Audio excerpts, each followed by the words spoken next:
This is Dan Jerk. This is Jason J. Lewis, the voice of Superman on Justice League Action. This is Mark Wade, writer of Superman Birthright. And you're listening to The All Things Kryptonian podcast, including Superman and Supergirl. We discuss games, movies, cartoons, TV shows, and comics. Find us on Facebook, Instagram, YouTube, and Twitter.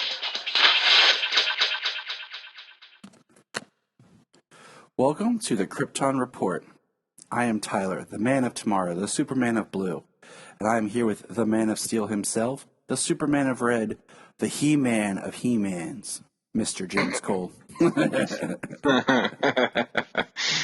That's funny. It's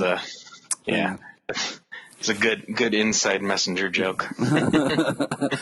So, yeah, we'll just get into it. I mean, come on, this week has been packed full of stuff.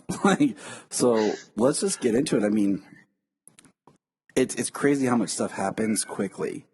We got, just going straight forward, we got a interesting trailer that Zack Snyder released that was like a, not really a trailer as much as like a piece of art.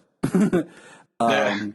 It was called The Origin of the Mother Box, and it's like the Mother Box, and it has images and Easter eggs, and it's going around to this Tom Waits song, and it shows all the different, leaguers, and it's really neat. I heard like someone pointed out, like if they had done this as the miniseries, you could see this as like the opening credits. If you think about how an HBO series like Game of Thrones or whatever has like that opening credits, like this could have been your opening credits for Zack Snyder's Justice League. Yeah, I was like, that makes sense. That. I mean, that makes sense, but I mean, it's neat to watch. It'd be something like, it's not very long, so I was thinking like, oh, this could be something they may play during the intermission.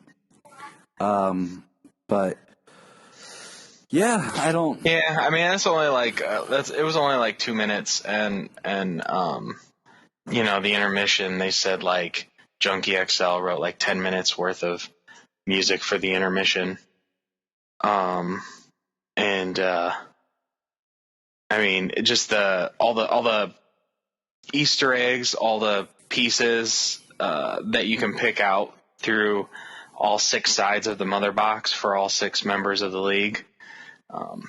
The imagery is great. All the iconic poses from art like Batman and Saint Bernard and Neptune or Poseidon, for Aquaman and Joan of Arc and a couple others. Yeah, it's I mean, it's art. That's why I said like. Yeah, I heard somebody say it would be really cool if that was the like the DVD or the Blu-ray menu where that just played in the background while you made your choices for your options to play and stuff. That'd be pretty cool. Sweet. Yeah, it's extremely artistic. So that happened, and then today they dropped the first of what will be 6 mini character trailers, and today's was Batman. And we got a poster of just Batman. And it looks like, and we also got 2 other posters for Justice League that are very similar to some of the images we had saw before, of how they stood and stand. So it kind of gives you an idea of what, because it's gray. It says Zack Snyder's Justice League. It's in black and white. And, you look at it and like, oh, okay, like it's not new photos. You can tell like these were photos that were taken and had kind of been used in other promotional material before. But it's just nice to see, because it just feels real, like this is what we should have saw. But yeah, I mean, we're 2 weeks away. Yeah. From today. At this time in 2 weeks exactly, I've probably watched it twice by now. Yeah, I'm twice. I'm hoping for at least 3. Like I told Jania last night that I'm getting. Well, if it comes out at like 9 a.m., it might be hard to get 3 in. I mean, we're exactly 12 hours away. You might be able to complete 3 if you watched it back to back to back. I have nothing else to do with my life. But yeah, so this Batman trailer was pretty awesome because we got this, we got a long gargoyle shot that we had all had, once seen and loved. And then we got this shot of him, like a slow pan on the tank. And then we got a shot of him coming up from where they had been fighting, I guess, Steppenwolf. And, Superman pulls him up to where the rest of them are. And Superman's in the black suit. And that was just awesome to actually see, them all kind of moving and interacting. And it's one of those scenes that we've kind of half seen before, but not really. But the most exciting part that you pointed out in this trailer was what, James? Well, you get the reveal of Darkseid's voice in this trailer when it's panning around Batman on the tank. He says, "I'm coming for my great prize." He does. I believe it's pretty close to that. And who else's voice do we hear? Martian Manhunter. You get to hear Henry Swanwick. That was the one that got Saying me excited first. Because I've been waiting for anything with Martian Manhunter. Right. Actually, I picked up on the Darkseid one, and you picked up on the Martian Manhunter one. I didn't hear that That's because we worked the together. first couple of times I watched it. That's because we worked together. So it was great. And I'm just wondering, like... And we got to hear some new dialogue from Jesse Eisenberg. That was pretty cool. Yes, it was. I'm just curious about how soon they'll come up, It's not like in 3 days, in 2 days. So now I'm like, how quickly will these character trailers come out? Now that, we're 14 days away. Well, I mean, what do we have in this Batman trailer? We have 3 shots. Mm-hmm. We have the gargoyle stance, which we've already seen, the tank, which we've already seen. It was just slightly extended, and this shot that we've partly seen before in a different way. Yes. That's it. So if he drops one of these every day and it's like 3 little scenes, I mean, it might be something we've seen and a couple new things or something, but I'm just saying, like, the space of time, because you can't do it like day by day, because then do you do it every other day? Because you want to kind of build it up to the day. You don't want to just here's 6 days worth of trailers and then like nothing for a week. So, well, I don't know. I mean, there was speculation that there will be another trailer to be released. Well, I mean, that would be a week. They said the 8th was like the original thing, and rumors were, so that's only 2 days who knows? away. I mean, maybe we've got this countdown here starting today, 6 days, 1 for each character, and then on a 7th day, 1 week out from the thing, we get the one last trailer, and it's 1 week away, and we finally get Zack Snyder's Justice League. I think that'd be that's a hell of a marketing play right there. Like 7 days worth of stuff leads you up to 1 week out. I'm in. I mean, it's like we can't record every day, but so next time we record, we'll probably have a couple of these to discuss. Well, we're definitely going to get one more news episode with whatever comes out up until the release. Mm-hmm. Yep. So we also got, oddly enough, we got what I thought was funny, a highly CW'd over photoshopped poster for Superman and Lois. I can see this being like the cover art for the first DVD release. But I mean, I like it. I just hate that it looks so photoshopped. It's the four of them in a cornfield, and he's in his Superman suit, and his cape, is whirled around him, and there's Lois, and then they each have a kid on the outside. It just well, the back of comic books this week's got Superman and Lois on there, and you've got the scene where it looks like he's flying away from the farm, and the boys on the right, and Clark and Lois on the upper left.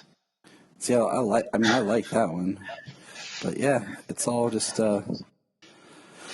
it's interesting, that it just looks so super photoshopped.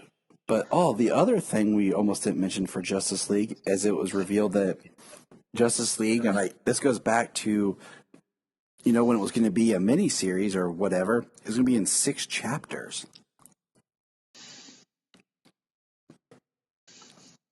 Part 1, Don't Count on It, Batman. Part 2, The Age of Heroes. Part 3, Beloved Mother, Beloved Son. Part 4, Change Machine.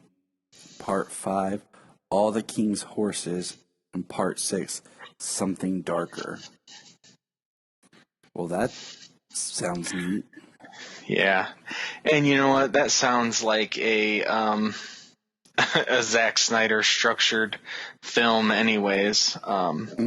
He is not a 3-act structure kind of dude. He plays all of his movies, multiple chapters, multiple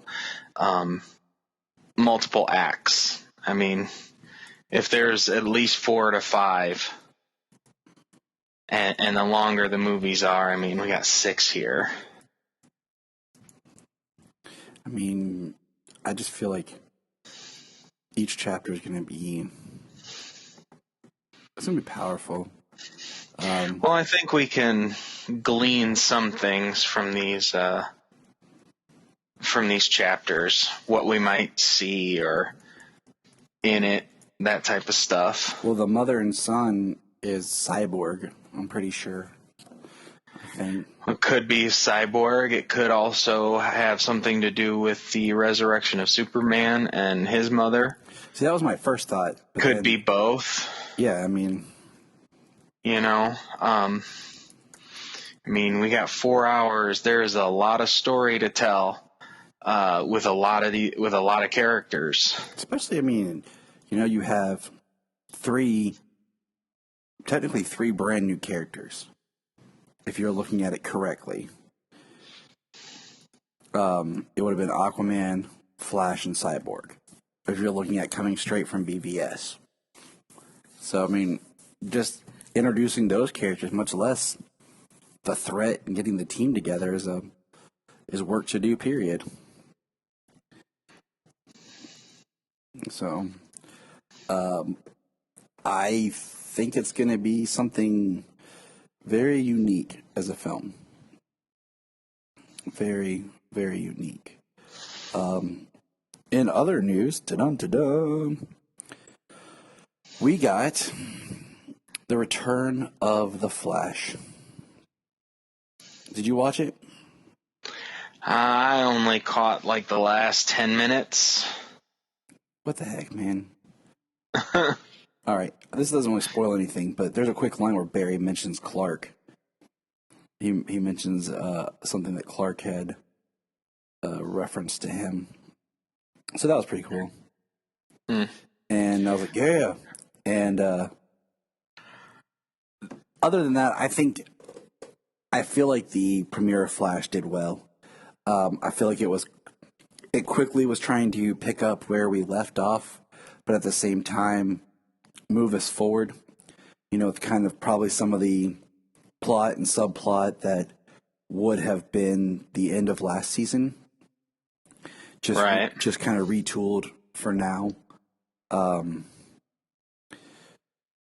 And yeah, I want to check it out. I've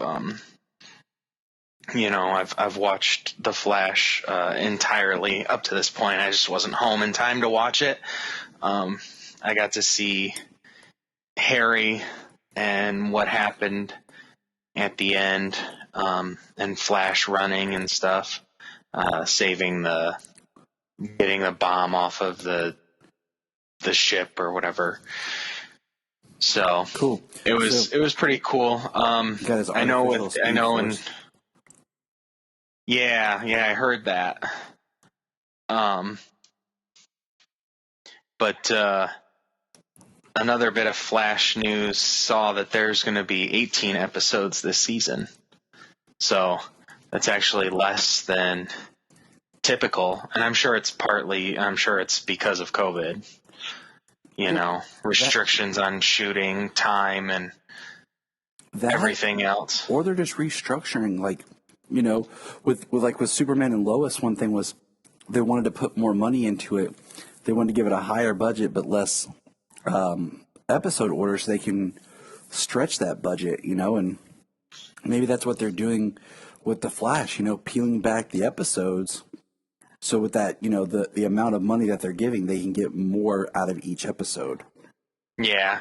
Well, it's about time, We've discussed that for a number of years, how, they could take the episode count down by like 6 to 8 episodes and funnel that budget into the rest of the episodes and improve the quality of the storytelling with less filler. I will say that the Flash, they did drop a line that was kind of a quick way to kind of, make you not think it was basically something like, yeah, Sue and Ralph were deep undercover because of this. They had to go into hiding. Okay. Goodbye, Ralph. That's funny. It is and it isn't. You know what I mean? But yeah, that's wild. That's what they're gonna have to do. You know what I mean? Just write him out of the show. Everybody's discussed how he could be,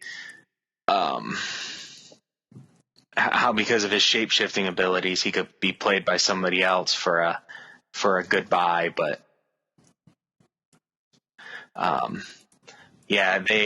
what I read said that for the first half of the season is going to be one villain and the second half is going to be another. So that's good. Yeah, it'll be nice to a few less episodes. Hopefully, like we said, we get rid of a little bit of the filler stuff. That's kind of like what they did last season, or they kind of done where they did Blood Work and then Mirror Master. So, but we'll stop talking. Well, that was Flash. the structure they had during the last season and a half or two of Arrow. About season and a half of Arrow, kind of split it up between a couple of villains. So I think that I think it's smart to do that. It kind of gives you, like you said, that short. It makes you feel like you're having a shorter season, even though it's a longer season. But anyways, on the other side, we got our second episode of Superman and Lois, and it did not disappoint. What was your initial thoughts? Just overall general of this episode. Episode 2. Yeah, episode 2. I thought it was a great episode. More of the same from the first. Really good chemistry. Nice. The relationships. Clark and Lois. We got to see more of them together. We got to see more of Lois this episode. The boys bumping heads as well as protecting each other, saying that they always got each other's back, and it was another really good episode.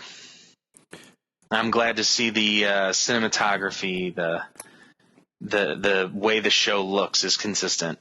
That's like the one thing I don't want to say I'm concerned about, but the pilot and this episode were same director and crew, like same cinematographer, and I'm like, okay. So the next episode's where I'm kind of like, okay, now what? The first episode was very flashy, like cinematic, and then after this episode, we start to slide into that more weekly series CW-isms, Right. So, but it kept that great look for Heritage. And, this is where we started to see the problems we had talked about. And we'll just kind of go character by character and kind of break it down. We won't go beat by beat by beat like we've done before. This episode, actually, before we go into characters, it had deleted scenes that were pretty prominent. Because, the next day I saw people posting, here was a deleted scene. Because if you watch the streaming version, the scenes are in there. And I was like, what? Huh? Okay, let's go check this out. Yeah, I saw on the CW app it does say extended episode. And I was just kind of like, wow. And then I kind of thought, man, why couldn't they have just shown the first 2 episodes together as a legit 2-hour premiere instead of all the filler that we got? And even the one scene that was cut, the one that I noticed was the Clark at I almost said the Langs, but it's the Cushing's barbecue. And he says, "It's time. I wish I could get drunk." Yeah. At times like this, I wish I could get drunk. Something like that from the trailer. Mm-hmm. So I was the one that was like, oh. That one wasn't. I don't recall seeing that one on my streaming one. Yeah, that's what. But it does have the other one, the scene with General Lane. Good old. What do you call it? Good old General Lane. I liked in this episode that, okay, so we'll start with Jonathan. I liked in this episode that we started to get what I thought we would, where, he's in Smallville. He's, he tried to talk to his girlfriend. I figure she's going to leave him. And, he's going out for football, and we see that he didn't get his playbook, that the team is picking on him. And because of his brother, and he has a little resentment about this now. I'm interested to see if we're going to get some sort of budding quasi love triangle between Sarah and the Kent boys. I kind of hope we don't, just because I feel like that's, I don't know, it's kind of played out, but. Yeah, we'll see. Jonathan didn't have a whole lot in this, but we do see that John is a lot more similar to his mom than what you think. Yeah, they both left everything that they had behind. The Daily Planet in Metropolis, his budding football career, his life, his football, his girlfriend. They all moved out there for Clark and Jordan. Clark's family farm and Jordan's anxiety and his newly budding powers.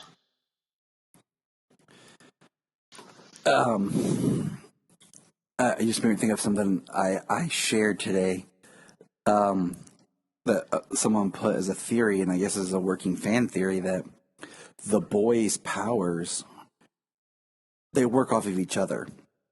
When they're apart, they really don't have powers, but when they're together, it's like they manifest powers. I thought that could be kind of cool. Yeah. I mean, if they got different powers, it'd be kind of cool if they were working in conjunction to do things, like together, them together equal, what Superman could have done, or like what Clark used to do in Smallville kind of thing. Exactly. Lois. Okay, so in this episode, we got to see more Lois Lane. I feel like in the pilot, Lois was very kind of secondary. You're doing a lot in the pilot. But in this, we got to see her step up, and she goes to a town hall meeting. And I like that, she stands up because Morgan Edge is there. And before she goes, Clark is like, he says, don't get involved. She's like, I'm just going to watch and listen, And Morgan Edge shows up and she jumps in. And it's interesting how they frame her very, very symmetrical, front, mid-frame. And, she starts raising questions about Morgan Edge and his purpose in Smallville. And Edge turns it on her and starts, basically recanting, well, maybe Smallville's not the place that I thought it was, that needed my help, and so then all of the people are starting to freak out. So he's slowly turning the town against her. And then I messaged you guys, and I was like, wouldn't it be kind of interesting if Morgan Edge does help Smallville out of spite for Lois just to make her look bad?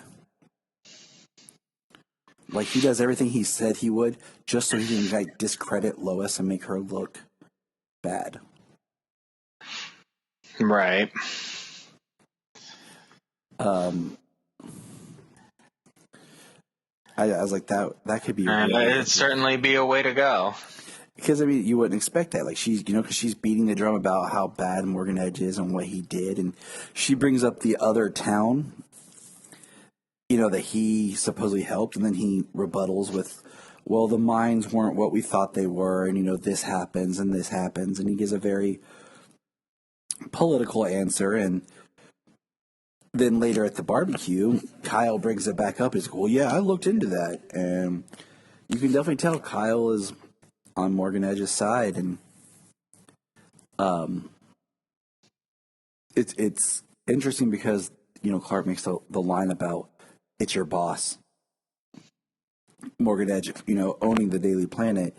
And Lois writes this huge article about him. And they change it up for she was. Well, they show some of her. They show her doing some research on, like New Carthage, the other town, and she finds things that there was evidence of like threats and extortion to make his way in to do business there and different things like that. So she writes this big piece, discrediting Morgan Edge, and he rewrites her article.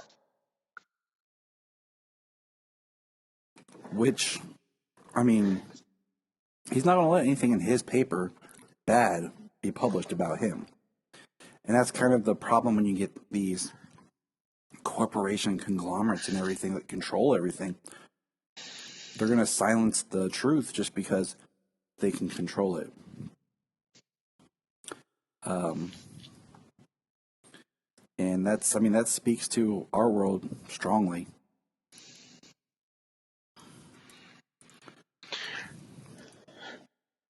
Yeah, it absolutely does. And she goes into the Daily Planet. She's furious about what happened, and she had one intention, and she left her resignation note. She's like, "This is the best writing I've done since you took over." All it says is, "I quit." Right. And when she's walking into the office, the sites need more clicks.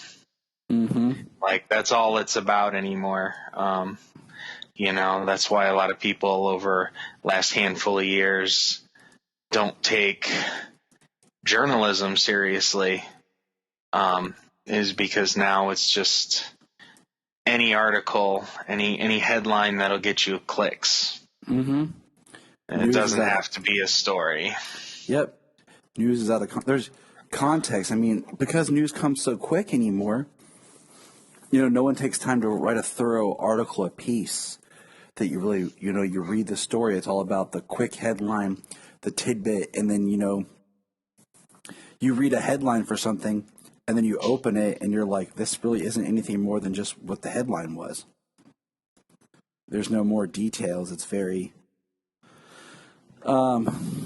just generic and basic, and it's like, man, I want more to this, and we don't get that as much anymore. I mean, everyone out there can publish something, in some sort of blog or whatever, and legitimate news sources, there's few that remain or credible or people, still follow and read.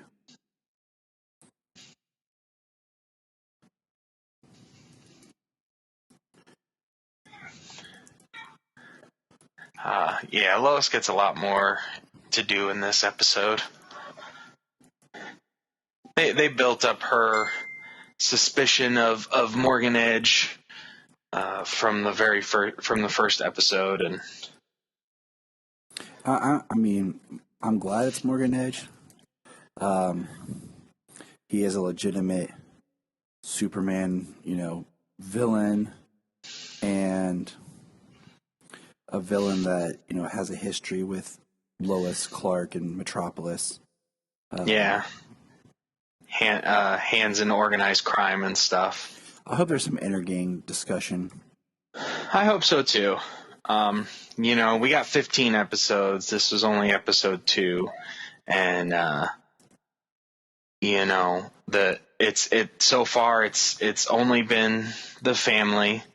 The only new introduced characters was pretty much literally Edge and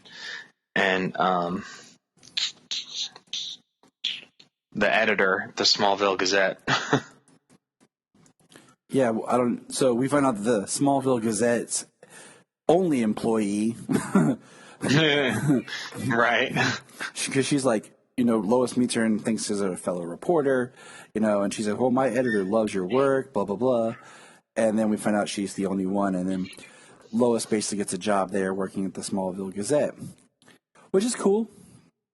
I like the idea that Clark isn't working. Like, he doesn't have a job. He's taking time for his kids. He was let go, and he's not out there trying to find a job. He's putting time back into, like, he's going to revitalize the farm and take care of his kids and, work on his family. I like that a lot. Yeah, very much. Tyler's doing an excellent job. He gets to be, he's, Tyler's probably like, low 30s, young 30s, 34. Something like that. He's 32. He's 34. Oh, 34. Okay. So he's only a year younger than us. Yep. And, yep, I looked it up before because I was interested. He was born 87, if I'm not mistaken, and Bitsy was born in 81. Makes sense. But he gets to play an older, experienced Superman. He's not acting younger. He's acting older. He's acting more responsible. And I really see him. He's portraying a really good Superman. He's good at Clark, caring about his family and things like that. And he's really good as Superman. He's doing a good job. I like him in both of these episodes. The suit looks better in this episode.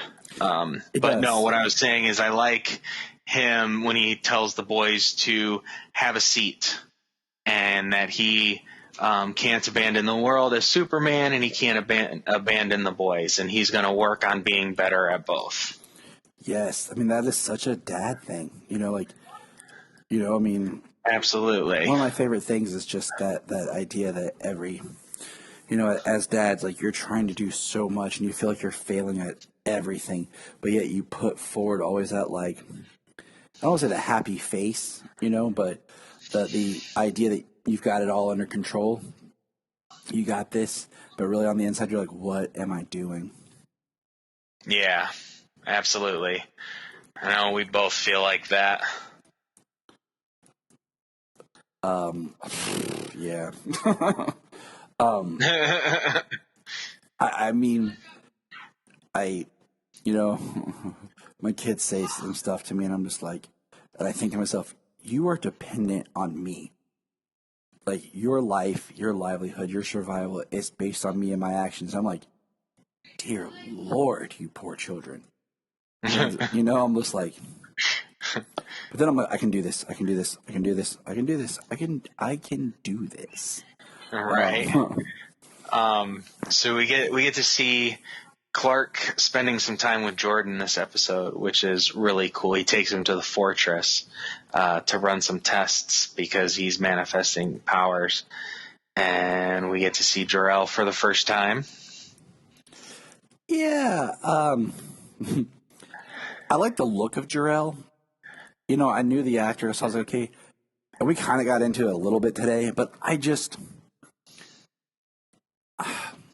don't know. He's okay. I'm not thrilled about it. Like, you know, I want a Jor-El that I can feel like I can get behind, because so many of our times we interact with Jor-El as the AI, and being AI always comes off colder or sterner, you know, because it's a computer. And I want a Jor-El where I'm like, yes, that's Papa Superman, you know, like. Well, isn't that the idea of Krypton, though? That it was cold and, for the most part, sterile. Yeah, but Jor-El was supposed to break limping. That. Like, it was part of it was like Jor-El was supposed to be like the defier of that, you know, like he was against that. He was pushing back, you know. So, but why is Jor-El always have to look like a really old man? Like, you know, in the comics, he's always, you know, when they see him, when Cal is born, he looks like he's in his, you know, 30s, late 20s. You know, he's always described as looking a lot like his son. Dark hair, big man. You know, and I told you, I was like, I always thought John Hamm would be a really good Jor-El. Like, you know, at the time of Man of Steel, or even now, or whatever, like, I kind of wish that they had cast Gerard Christopher as Jor-El. I think that would have been awesome legacy casting.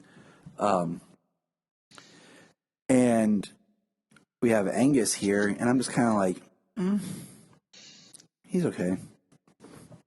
You know, we'll see, but he looked awesome. Yeah. You know, he tells of the history of Krypton, and he talks about some tests and how Jordan would never be like Kal-El, and Jordan gets all frustrated with it. I can see, especially after this promo, that this kid's going to get upset in every epised. He's always going to have to throw a fit. That's his anger. Like, that's part of him. Like, his anger is so prevalent. Yeah. Yeah, it's part of his character. Oh, the thing I didn't think about before, how they named him Jordan, how they named him after Jor-El. Yeah, I picked up on that before the series launched. Like, I didn't really think about that. I didn't pick up on it. Because I even told Jania, I was like, because we were talking about it, and she said Jordan. I'm like, yeah, I thought the same thing until I realized Jonathan Kent and Jor-El. And the only name that makes Jor in it is Jordan. And she's like, ah. And I'm like, yeah. Because at first, kind of like, I had that moment like when we figured out Segel was basically Seagull. Yeah. You know, we're like, oh, well, that makes sense now. So, that was cool. And then, you know, because of the tests and everything, you get a nice scene between the boys of, Jonathan telling him, you know, something happened, you did these things, and, you know, no matter what that says, I'll always help you out. I did like that. I like the chemistry the boys have. I think it feels real. Yeah, they're brothers. They fight, but they got each other's back. That's how me and you my know, brother because when were. he comes down the stairs after they get back from the fortress and Jordan's all upset, He says, "What, baby, have a hard day again?" But Lois at that point too, she really shines through, talking about how her and Jonathan both sacrificed, but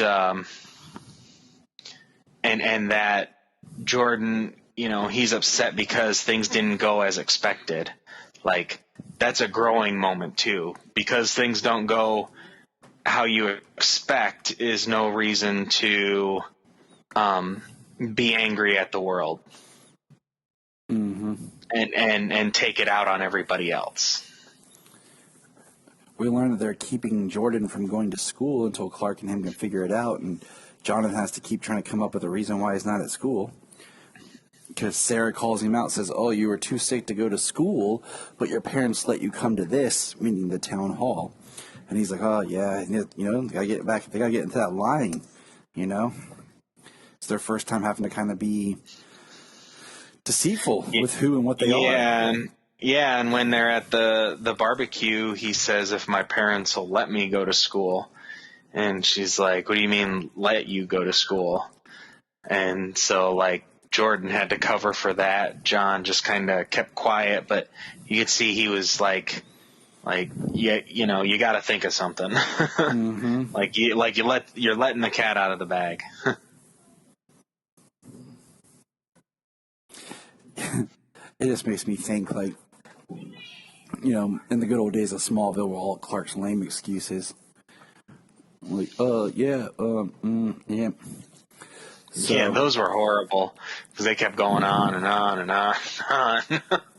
So let's jump over to our main man, Superman, Clark. In this episode, this episode picks up pretty much where the other one left off, where we see them, kind of pack up, drive. Like, there's that shot of them driving and unpacking, and we get a scene of Clark fixing, like, the roof. And he flies down, and, the boys are standing there just kind of looking and talking to their dad, and gets a wrench, and he goes back up. And, I turned to Jania, and I'm like, how relieving would that be as a father, as a man, to just, I can be myself in front of my children. There's no more hiding, no more pretending, no more keeping it to my secret. This is who I am. And that's one thing about Tyler's Superman is, he's going to play, for the most of the time, he's that middle ground character now. He doesn't have to, he's not, because, we see him as Superman, but we don't see him interact with many people yet as Superman. Only seen him interact with Sam. And we don't really see him as much of the bumbly Clark, or, little bits here and there, but he gets to mainly be himself.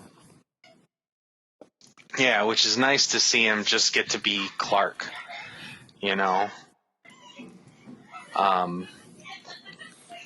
like in the first episode, the being proud of his son, talking to him while John was talking to his girlfriend and stuff.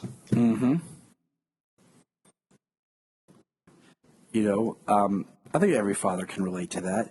How you just feel for your kid, and you're like, "Yeah, buddy, how's it going?" And you want to be excited. And even in that scene in the pilot where he's talking to his kid like that, there's a little of the bumbly Clark in there, and now he's more just, this is me, this is how it is.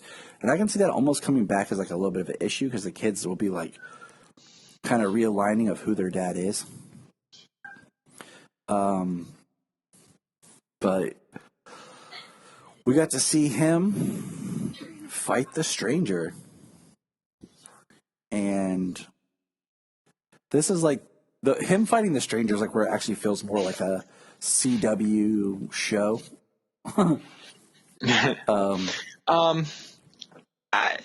looks a bit better. I mean, it's still the same, but it looks a bit better. I think they're doing a little bit more with the fight scenes. Just like, I mean, they almost had it reversed. Superman and Zod from Man of Steel, when he's flying over him through the cornfields, punching him. Mm-hmm. Like Captain Luther's got him, and he's flying him through the trees, and Superman's punching him, and It also made me think of like in Smallville when Lex is possessed by Zod and Clark has him, and he's holding on to him, and Zod flies, and Clark's just kind of holding on to him, and they're kind of like flying through the fields. right. And I like that, he confronts him, he's fighting him. We got some great shots of Tyler in the suit, and like you said, the suit looked better. The one that I did realize after some thought and everything, and hearing people talk about it, it's the neck. Because I'm looking at the different Superman suits, this neck is up high, like the Superman Returns neck was. It doesn't have the lower neckline, like below the clavicle and everything. Like, it's Right. up high. And I'm like, that's part of why it's like, oh, okay. I see it now. Like, I feel it now that that's been kind of, Well, in like the pilot, you could see that it was really, really heavy up in the top, in the shoulders, and in the chest and everything, right up to the neck. And in certain shots, you could see that it was fully padded out. You know what I mean? mm-hmm. Looks like they tweaked it a little bit between the shooting the pilot and this one, because it doesn't look so padded. It's kind of brought down and has more of a natural curvature to it. It's still a padded suit, but they tweaked it a little bit. Yeah, I like you said, I feel like it's going to progress and get better. Just little tweaks here and there as they, realize stuff as they're filming. Like, oh, we could change this, we could do this.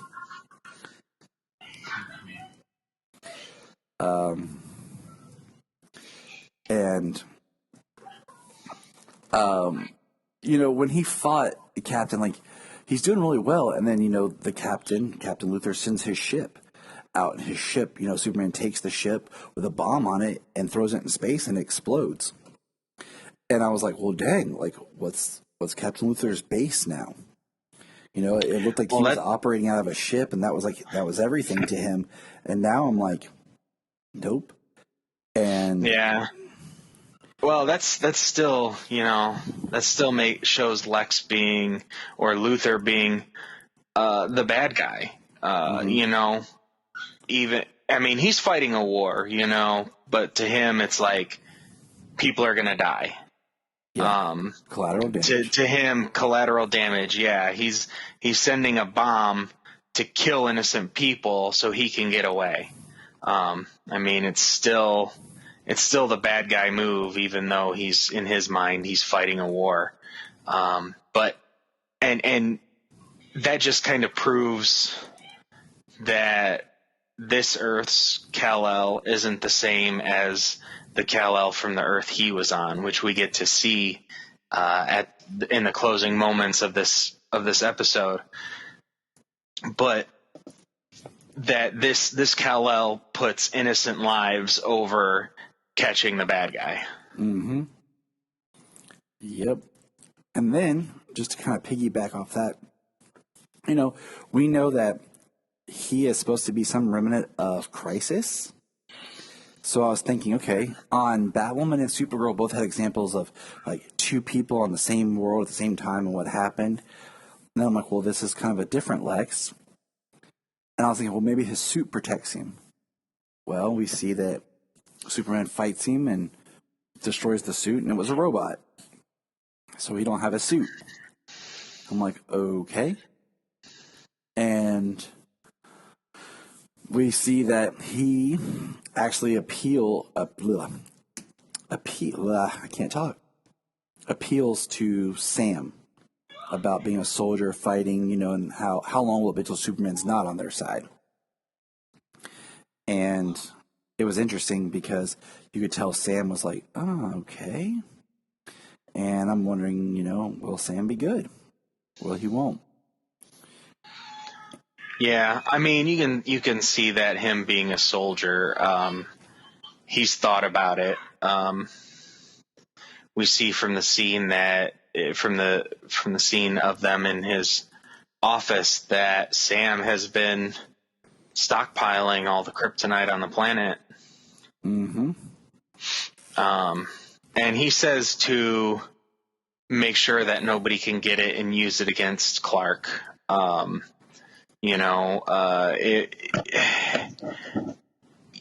can see that in this version, that he's still the Sam Lane from that we know, that he was more concerned about being a military man than he was about being a father.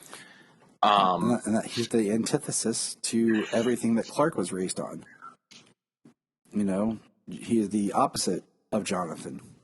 Yeah, the simple life, which is when he finds out that they told the boys that he's Superman.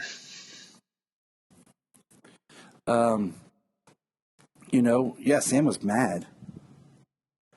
And, Clark has connection with the idea that Sam feels like he has a higher calling, moral obligation, a soldier. And Clark in some way can connect to that. But at the same time, Clark's struggling to be the better father than Sam ever was.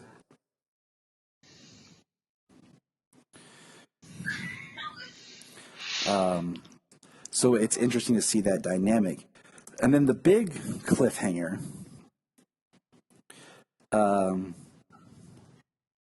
is that we see a shot that Sam was a soldier alongside Captain Luthor on another Earth. And we see Superman in the black costume that we had seen in Elseworlds heat vision and just destroy soldiers.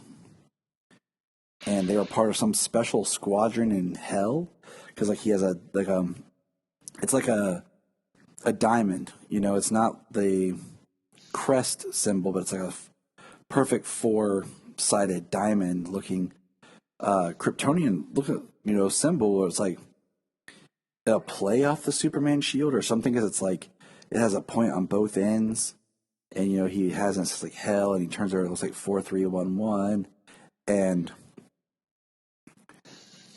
it was just kind of a twist that he was from an Earth with a bad Superman, and That was 4377. Was that what it flip was? it over, it kind of looks like hell. But the way the H is, I think it's more like a 4. I think the number has something to do with it more than it's saying hell. Yeah, I thought that was just kind of a nice little kind of wink nod, oh hell, they're in hell, Right. With Oliver Queen, I spent 4 years in hell. Yeah, and the computer tells Luthor, you don't have any. You're going to have to do this without kryptonite and without your ship. So he says he needs to build a new suit, and the computer says it's going to take time for them to locate the materials to be able to build another war suit. So we may get a. We probably won't see Superman versus Captain Luthor again for a short time. You know what I mean? Mm-hmm. Hopefully we'll see what he's doing to build a new suit. Maybe we'll get to see a little bit of what he's up to. But I don't think we'll get to see them as himself, in the town or whatever. I mean, first he's going to stick out because we haven't seen many people of color in Smallville. But the other thing is just, it'd be kind of interesting him trying to get to know this Clark, this Kal-El, personal, and try, I told you before, maybe try to get Jordan on his side or something like that. He hangs around them without them realizing who it is, because they don't know what he looks like outside this suit. I think Clark would hear the voice. I mean, yeah, I would think.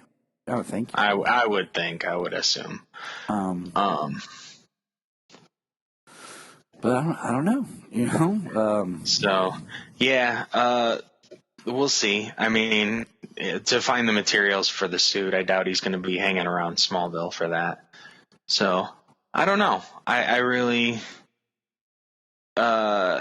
this Superman story is at a time and incorporating, not really incorporating a story. It's a totally original Superman story. You know what I mean? So it's kind of hard to actually predict exactly what's going to happen. I think we've done a decent job of finding out and predicting certain things, but Yeah, I'm sure there's going to be a lot of stuff that we don't. That's going to be pretty cool. This is only episode 2, so. Did you ever read what do you call it? Superman's Secret Identity?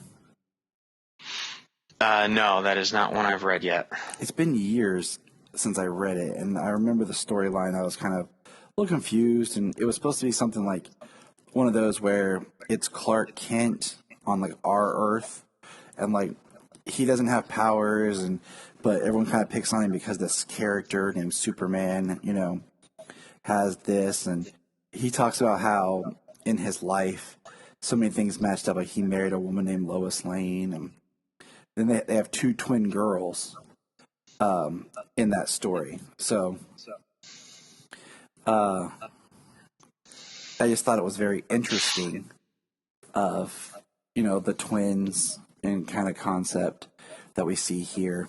And I need to revisit that book just to see if there's anything they are kind of pulling from it. If not, or if nothing else, it's just interesting to reread it.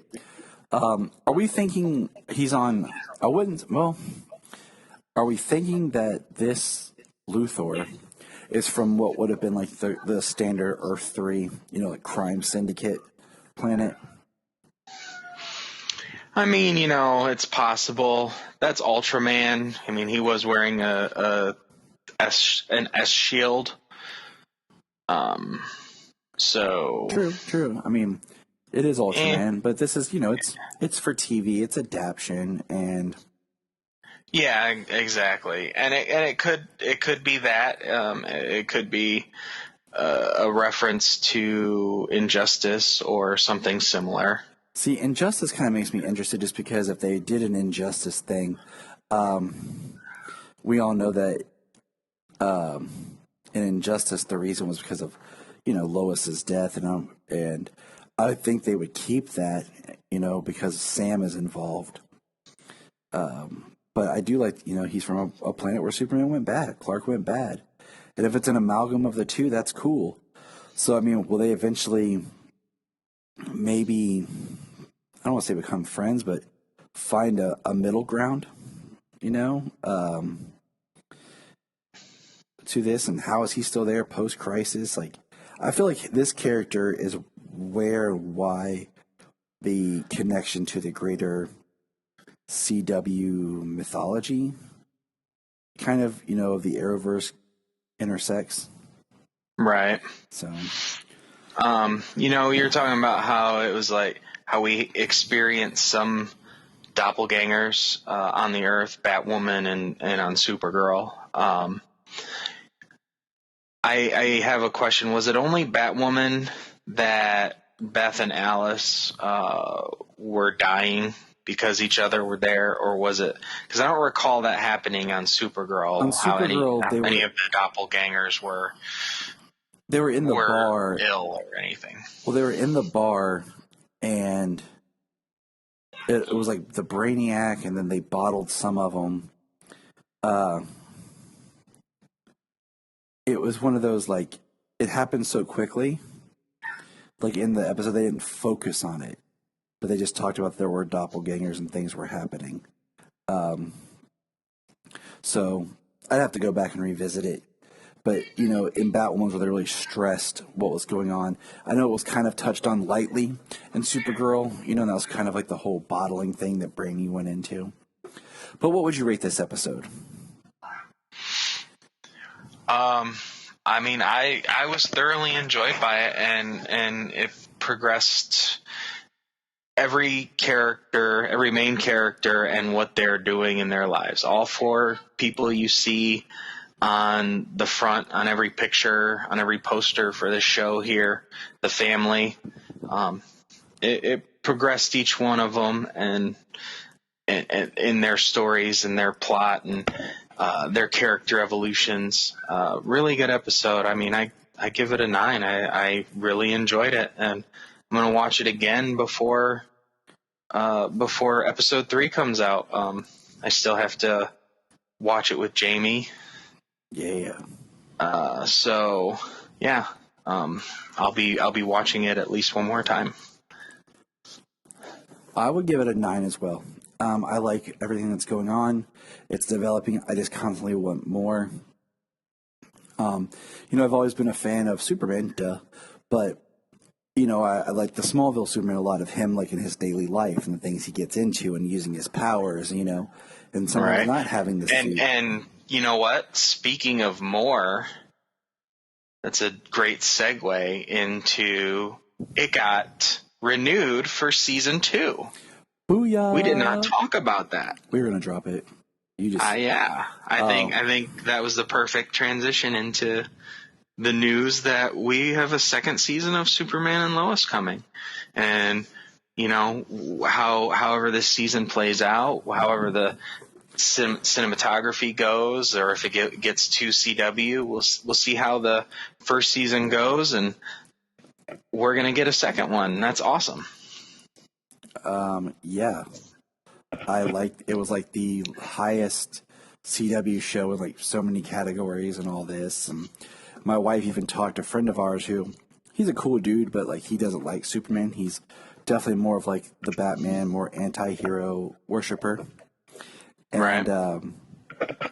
Jania's like, no, you should check it out. Like, it's just a good show. And I like that, Tyler is getting a lot of positivity for his portrayal. Like, it's nice to see our favorite character talked about in a mainstream of positivity. It's refreshing. Yeah, he had some ups and downs in his appearances. His first appearances were great, and then they were a little up and down throughout the rest, but nothing I hated. And 2 episodes in, and like, he's doing a great job. Look up in the sky. Look up in the sky. Look at